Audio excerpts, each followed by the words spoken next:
ชีวิตយើងបើយើងមិនខ្លាំងទេនរណាក៏មើលងាយយើងដែររួមទាំងអ្នកផ្ទះរបស់យើងផងដែរនៅក្នុងសង្គមគឺបែបនេះឯងពេលដែលយើងមិនខ្លាំងគ្មាននរណាម្នាក់កោតក្រែងយើងទេគ្មាននរណាម្នាក់ឲ្យតម្លៃយើងទេមានតែការប្រមាថមានតែការបំពានហើយកុំឆ្ងល់ថាហេតុអីជីវិតជួបរឿងអយុត្តិធម៌រហូតតែអញ្ចឹងឯងនៅលើโลกនេះគ្មានអ្វីស្មើភាពគ្នាទេ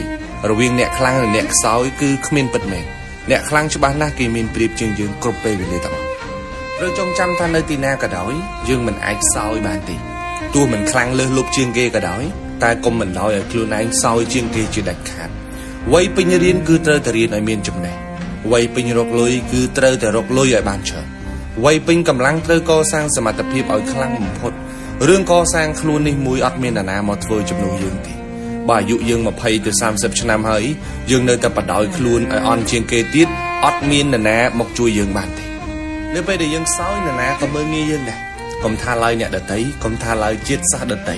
សូម្បីតែអ្នកផ្ទះយើងក៏មិនឲ្យតម្លៃយើងដែរ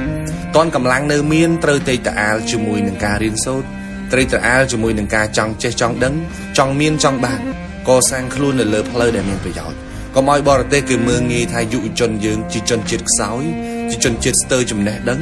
ខំប្រឹងដើម្បីជួយខ្លួនឯងដើម្បីជួយគ្រួសារដើម្បីជួយសង្គមជាតិប្រទេសជាតិរបស់យើងអនាគតជាតិយើងគឺពឹងនៅលើយើងទាំងអស់គ្នាពង្រឹងការលក់សមានសិភើផ្កាយ5និងសិភើអាត់3ទំនាក់ទំនងតាម Telegram ខាងក្រោមក្រុមការងារនឹងរៀបចំជូនបងប្អូនទាំងអស់គ្នា